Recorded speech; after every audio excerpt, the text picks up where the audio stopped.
expert here is going to give me marks on how I've held the baby. But it's breastfeeding week, and we promised you quite a number of things. We started the conversation yesterday, and today our focus will be on baby's utensils and also you, the nursing mother, with regards to nutrition. What are the do's and don'ts? What are the foods that you ought to take so baby here can be quite nutritious, all right? So every moment in the day that your body is actually, we say, as a nursing mother, your body is actively making milk for that little one. And we once again will be having that conversation. And I'm joined by none other than Pamela Chihembo, nutritionist right here in the country with a keen focus and a passion on babies, pediatric nutrition. Thank you so much for making time once again, and you're welcome to the show. Thank you for hosting me once again. You're welcome. So, baby, little Mala here, have I held her right? Yesterday we were talking about the latch and how you should hold the baby when breastfeeding.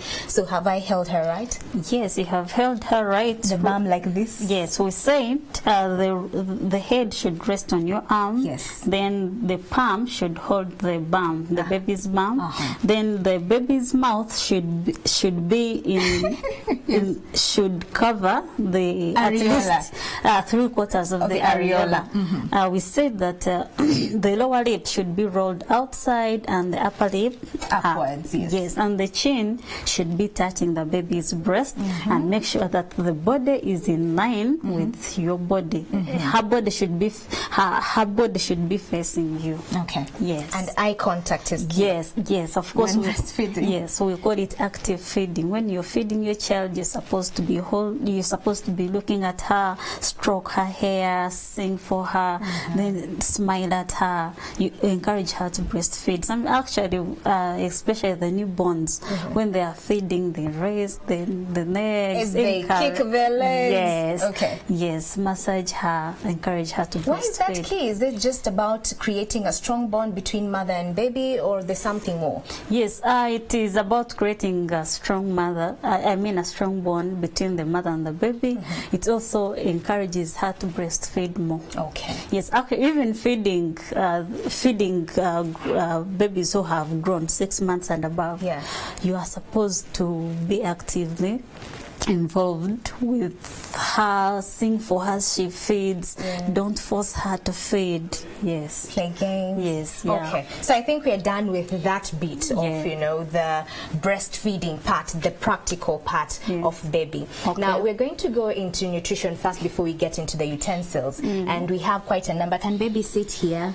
Yes, the baby can rest here for a moment. Yeah, for a moment. Yes. Now, we talked about nutrition yesterday, and we were only able to touch on what a mother should eat just after giving birth. Yes. And we did point out to something like this, that is a no-go zone, the beans. The beans, immediately after giving birth, I would advise mothers not to eat foods that are likely to cause gas or constipation. All right. So they should eat soft foods immediately after giving birth. But after some days, they can eat the beans. Still sticking to the beans, Yes. I've been a mother 2 times, and my babies struggled with colic. Okay. Yeah, and I remember my nutritionist telling me, just for the sake of the baby, as much as you love beans, how about you just stay away from them? Beans and anything in the family of beans, so to speak. So are we saying that it's a go zone for some mothers, and to some it's a no go zone, now that we are all different and our bodies react different and our babies as well are totally different? I would say colic. What causes colic to babies is building up of gas in the baby's stomach. So I don't see a connection between you, the mother, eating beans and the baby having gas. What causes gas is the undigested breast milk. Okay. Not the beans that you eat. Not the beans that you eat. So I would not advise a mother not to eat beans if the baby has colic, because I don't see the connection there. Okay, still sticking to colic. How then does a mother go about, managing colic in baby? Because there's this, talk that whatever you eat is what will directly go to your milk. Like, for example, if you're prone to eating fatty stuff, your milk, you'll notice your milk has a lot of fat. So how do we go about managing the colic of our children? The colic, first of all, after breastfeeding, every time you breastfeed the child, you're supposed to bump her up to take away the gas. Okay. Or you put her on your laps, and the stomach is facing down to take away the gas. And there, of course, there are medicines which are designed to take care, but I will not mention them. Yes, of course, those ones didn't work for me. Yes, some work, some don't. Okay. Yes. Babies are different. Yes. All right. Now, on this particular tray, we also have ground nuts. Is it a yes or a no? Okay. These are foods which have been scientifically proven to promote breast milk production. Okay. You understand? So the pawpaw has been scientifically proven. Ground nuts, the nuts, they have been scientifically proven. Garlic has been scientifically proven to increase breast milk production, and also the carrot. These are foods which have been scientifically proven. I've heard people say that millet porridge works for them. Yes, and they take a lot of it. It does work for them. Yeah. But the scientifically proven foods which are being recommended worldwide to promote breast milk production are these. Okay. So what's with the ground nuts? What is that, extra value that it's adding to a breastfeeding mother? The extra value, apart from that, ground nuts are a source of fat. Okay, so they have a lot of energy, and of course breastfeeding, when you're breastfeeding, you're using a lot of energy to secrete the breast milk. So if you're snacking on ground nuts, you're not only increasing the production of breast milk, but you are also maintaining, you are also eating healthy so that you don't lose a lot of weight. All right. How about garlic and carrots? Do I take them in raw form, or it's enough for me to just add them in my meal as I cook and prepare my meal? Okay. For carrots, you can make carrot juice. Okay. Yes. You can eat carrots when it's raw. You can add it in your vegetables. Okay, and galk, there are many forms of including galk in the diet. Okay. You can just mix galk with your food. All right. Yes. So the two are okay, whether cooked or not? Yes. Okay. All right. Now wine. Yes. We're talking about working mothers who at times, after the 3 months elapse and they're back to work, they think now they can go back to the normal freedom. Talk about wine and breastfeeding. Okay. Wine. Okay, not only just wine, but alcohol. Yes. Yes, alcohol as a whole. Alcohol has been shown to reduce about 23% of your breast milk production. That's huge. Wow. It is not small. Wow. Yes. And of course, when you take alcohol, it also sedates the baby. And it does? Yes. So what you take actually goes directly to the milk? Yes. Okay. It does. So it has been advised that you stay away from alcohol, or if you can, take a glass of, if you're an alcohol person, if you must, take 1 glass, this one, a day, and it's enough for the day. Or if you must drink alcohol, then go for the lower alcohol content kind of drinks. Okay. Of course, you have to read on the bottle label. Yeah. Each drink has a different alcohol content. Right. Yeah. So you opt for the lower alcohol content drinks. Okay. Coffee. Yes. Now, these babies are beautiful, but they're hard work. Yes, and at night, mothers hardly sleep, especially in the first few months. And this is a mother who at night has not slept, has to wake up quite early in the morning. So most of them find themselves having to go for coffee to stay awake and be active. Is this a goes on or a no goes on? Coffee is a no goes on for breastfeeding mothers. And if you must, you should not take more than 250 ml of coffee. That is 200 grams. 200 grams is about a spoonful. Is 200 grams. As half a spoonful a day. Yes, a day. of coffee. Okay, it has not been shown to reduce breast milk production, but coffee has been shown to cause irritability in babies. They do not sleep, they are fussy, yes, they cry a lot, so, and it hinders their brain development. Yes, so it is also advised not to drink too much coffee when you're breastfeeding. Just sleep train your children. I think that's the only solution for you mothers who have to go back to work after 3 months. So we're done with the nutrition bit, and just in case you have more questions, keep them coming. #morning@NTV. Let's now go to this side.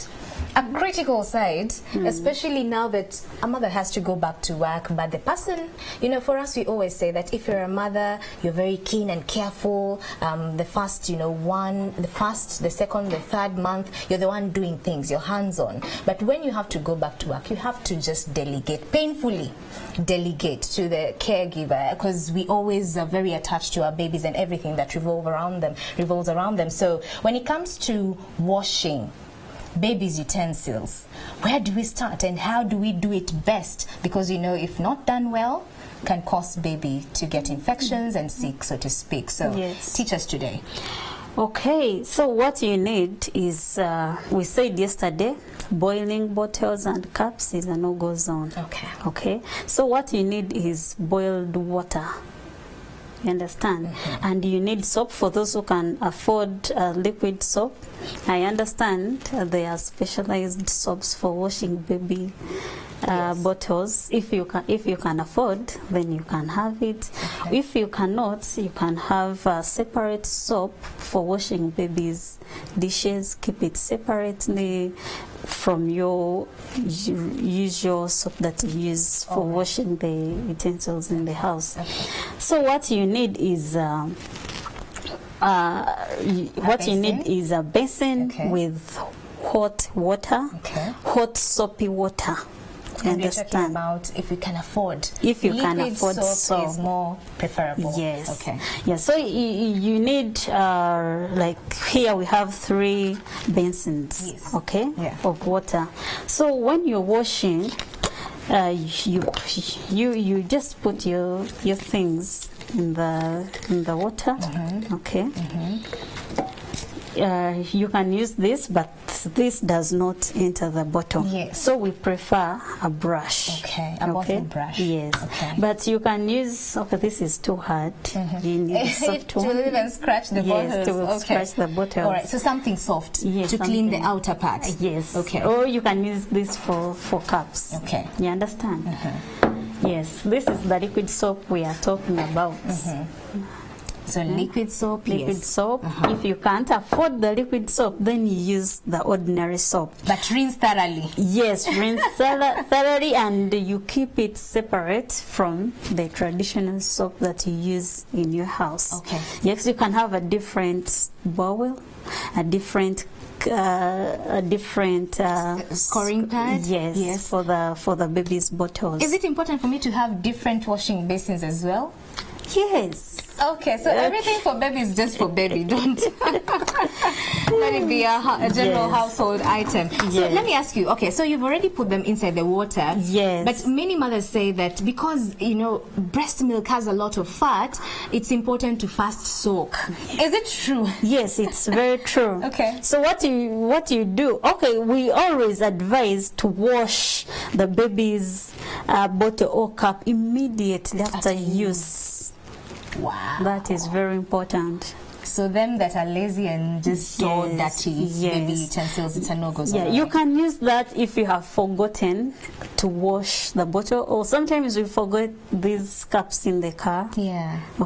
So actually I want to talk about that. If you have a greasy bottle or cup, if milk has stayed there for some time, yesterday we talked about milk staying in the teat. In the teat for quite some time.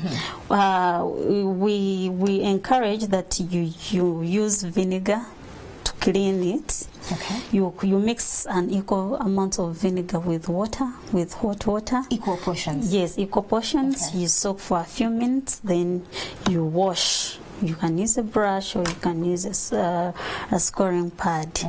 Or you can use baking soda the usual baking powder. Okay. You mix it with water and then you clean the bottles. Alright. Or you can use ordinary salt.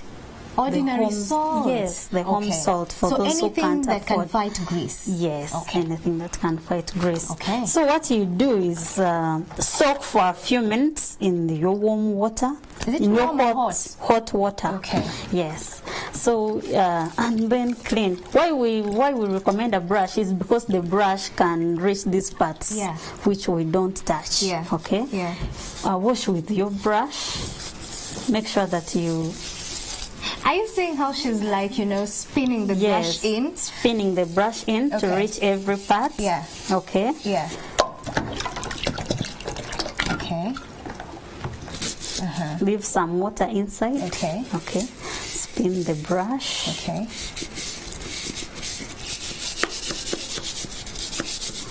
So what you're saying is that it's very critical to just be thorough with these utensils. Yes. Okay.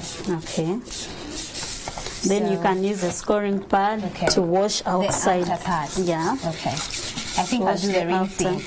The outer part of the bottle. Yes. Okay.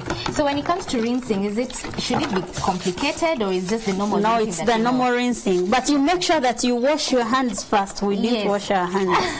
Yes, your hands must be clean. Before you touch anything to do with baby? Yes. Okay. Make sure that your hands are super clean. All right. Okay. So how many times should I rinse this, bottles? Because now you see the water already has some soap. Yeah. Okay. Yeah. So you need like the third water. Or even the fourth. Or even the concentration of the soap. of the soap. Okay. Okay. And in the last water, you can even leave them for some minutes. You understand? Yeah, like soak them in clean water for some minutes. Yes. Okay. Then a minute or two. Yeah. After, okay, we shall get to that part. Okay. So are you saying how thorough she is? She's very thorough with washing this. Do we have to remove if the you handle? must. Okay, all right. Okay. Pamela, let me ask you this one question. Yes, so it's okay. We've washed baby's utensils. We are totally thorough, and they're at 100% in terms of hygiene. Storing baby's utensils. There are people who store them in this, commercial solutions. We know them, yeah? They say that these are solutions where you mix with water and they're completely sterile. They keep baby's utensils sterile. Should I mix that solution, put baby's utensils and leave them there, or should I just go through the normal process of after rinsing, I just dry them and keep them in a cupboard or something? How do we store baby's utensils? Okay, the traditional way I would recommend someone to do is, now, have you seen how I've turned this nipple inside out? Yes. Yes, you must turn it inside out and wash the inner part. Okay. All right. Especially this is where the milk remains. But yesterday you told us don't use the nipple to feed the baby. If you must. If you must, you can, but it's we not recommend advisable. cups. Okay. Yes. Or spoons. Cups with spoons. Okay. All right. But today we wanted to show them how to wash the baby's bottle. Yeah. I know mothers are using these bottles. 90%. It's easier. Yes. Okay. Most of them would say that maybe they're not so precise, and when they use a normal cup directly to feed baby, then you end up wasting a lot of milk because it keeps on spilling over baby. So they find it easier, but at least now we know that it's advisable not to do that. So how do we store? Okay, we are going to get to that part. Okay, so after washing your utensils, remember we said you can soak them for a minute or two. So what you do, you need a clean rack. Okay. For the baby's things alone. Yes. So what you do, you just using like one hand. You just put them down to dry. Okay. So invert them. Yes, invert them. Okay. After drying, make sure that you put even these ones, you put them down to dry. Okay. So we put everything. In the interest of time, show us and teach us how to store. Once they're dry, what happens? How do we store them? So once they are dry, you clean your hands. Okay. Always clean your hands. Okay. And put them back. Put back. So once they're dry, just reassemble them. Yes, reassemble them. Okay. And just make sure that the bottle is complete. Eh? yes. So we're assuming that they're dry, by the way, just for illustration purposes. Okay. Okay. It's this one. Reassemble them. They always have The covers. lid. Yeah. Yes. Yeah. Put back the cover. Okay. And then after that, is it okay for me to just, put them in a cupboard? Yes. Okay. Because they are sterile. Okay. Then Pamela, let me ask you that now that we already know how to store, make sure that you wash, clean, let them dry, reassemble, then put them in a specific clean cupboard just for baby.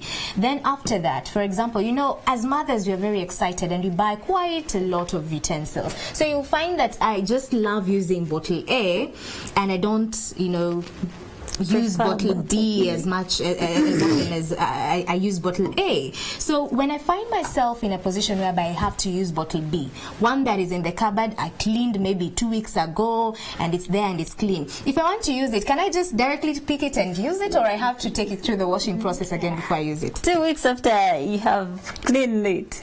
No. You have to clean it again. Yes, you have to clean it. But we recommend that if you're feeding, each feed, use a different bottle. We cleaned our bottles. We have 3. You can have 3 or 6. Yeah. Actually, I had a cup. Yeah. But So just change. Change every Why should I feed. change if I just like one particular bottle? What's the importance of changing? So why buy so many bottles? Excitement. Okay,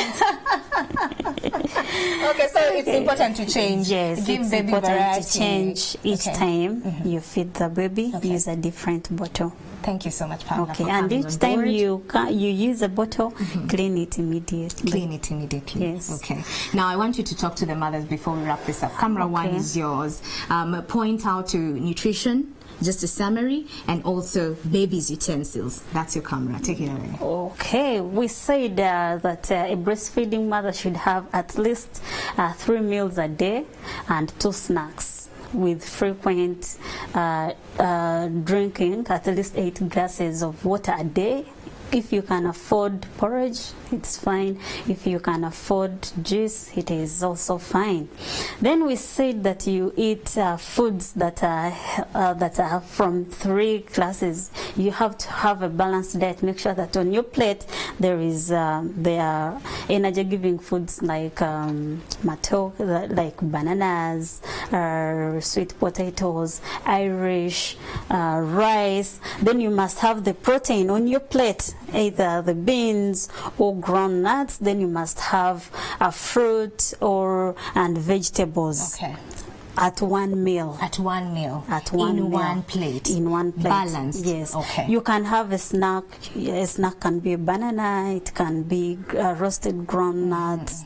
Okay. All right. And then we said also that there are foods which have been specifically proven to boost breast milk production. Yeah. We talked about the ripe pawpaw. We talked about the carrot. We talked about the ground nuts. We talked about garlic and beans. Yes. Okay. Then we say that there are foods which you should avoid when you are breastfeeding. We talked about alcohol and coffee. Okay. Avoid or limit. Okay. You understand? Avoid or limit, guys. Yes. Okay. Then when it comes to the washing, we say that if you can afford liquid soap, it is fine. If you cannot afford liquid soap, use the ordinary soap, but make sure that you have a different soap for the baby's stuff. Okay. And also rinse thoroughly. Rinse thoroughly, and we use hot water. Okay. We do not boil babies' bottles or cups. Repeat that again. Do not boil babies' utensils. Yes. And we prefer that you use cups instead of feeding bottles. And there are cups which have numbers also. Yeah. You understand? Yeah. So preferably use a cup and a spoon. Okay. You understand? Okay. And after washing, we say that you put them in a special rack for the baby. Let them dry. Let them dry, then reassemble and store. Okay. And we say that each time you feed the baby, wash immediately. Wash immediately. Yes.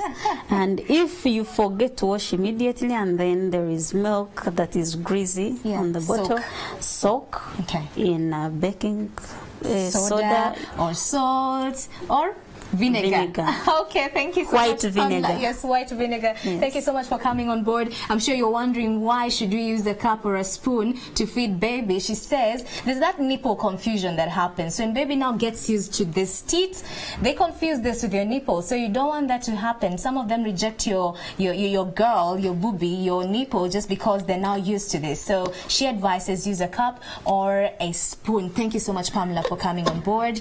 God bless you. You've really helped out a lot of caregivers and mothers alike. Thank you so much for coming on board. Welcome. All right, so that's it for this particular segment. Now you are in the know. Keep the questions coming. Pamela will be able to look at those and also get to respond directly to you. We're taking a short commercial break. We'll be back with Morning at 10 TV, another conversation.